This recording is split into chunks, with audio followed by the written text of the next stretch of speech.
if we compare the photography of the continent today and the photography of the continent then, I mean, it's what is different and what is the same. And I also, maybe I want to add to this, I also feel like, in a way, Todd Webb is almost a bit of an outlier. If not the stuff that was published in the UN publication, but the stuff that we're seeing now, that he's a bit of an outlier. And do you mean in terms of colonial photography? Yeah, or? In terms of like, I mean, is things different? I know we're speaking that there was always a tradition of African photographers, but in the photography about Africa, and I'm also sort of kind of, Todd Webb is kind of is interesting because like when you see the work, you are sort of like, wow, this is a man who, as you pointed out, like it's a weird commission. It's the way the UN worked. They gave it to a white American guy to go and do this. But what he got, which is maybe the thing. It's almost like, yeah. I think what Sean is speaking to is something I felt, which is that, it's telling that in 2021 you see photography of Africa like this, and that feels fresh and new, even though those photos were taken in 1958. Right. So there's a strange way in which a lot of what Todd did reinforced these unequal power relations, but also in another way, what Todd did is an outlier even in the way photos of Africa are taken today. So I guess it's just, asking if you guys have any thoughts on that. I would completely agree. I mean, I think that the photos for us, I mean, they sort of, I think for both of us, they sort of took our breath away. Like when you first see them, they're really remarkable images. And yet there's also all of this information and all of these stories to unpack in them. But one of the things that we found most striking is that they do not reproduce a visual narrative of the continent that is strictly exoticizing, romanticizing. It's a very fresh.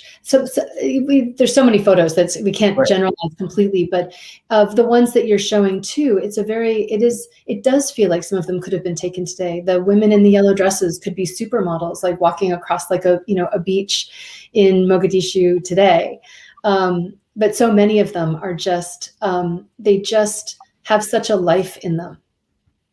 There's a way I actually liked, I was thinking a lot about this project called Everyday Africa, in which there's a difference between the kind of images that gets reproduced. And I think the originators of that series, they also talked about this, like what are the images that they took and then would be used by agencies or newspapers, and that they became sort of obsessed with wanting to let people see all these other images.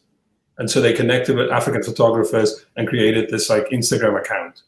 So I think that's an interesting, you know what I'm trying to get at? I think that this is where we're sort of driving at. I think Todd Webb for me is very useful and interesting, and the work he produces is very valuable. Sorry, Erin. No, go ahead.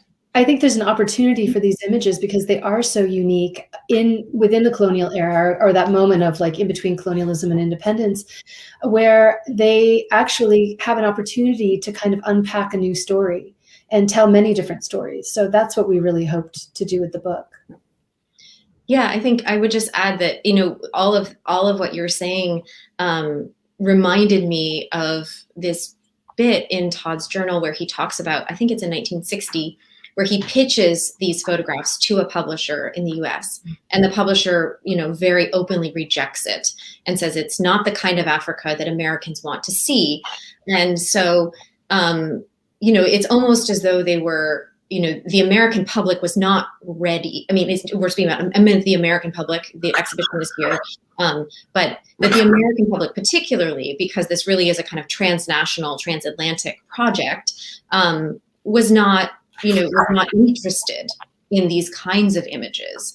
And so they really got kind of shut down, and that sort of speaks to their dormancy for this long period of time. And so their revelation now, I think, is that it allows us to think back both to 1958 and the 1960s and the civil rights era in the United States. Of course, I wasn't alive then, so I'm talking about it as if I was there, but I wasn't. But like this really powerful and important moment in American history, right? They allow you to time travel, right? Which is the magic of photography, and that's really really wonderful about them. I just wanted to quickly, I have the book in front of me where he said, when he offered the book up he writes in the 1960s that the Africa book is off as a picture book, too expensive and limited by its interest in economics. I think they're wrong. I have an idea that they want a picture book full of what Tutsi, pygmies, I mean, you know, given his language of the time, Maasai, lions and women's with exposed breasts. So he was very aware that he was producing a different, he had all this work, this different set of images. So we're happy to see the light of day of these images, yeah.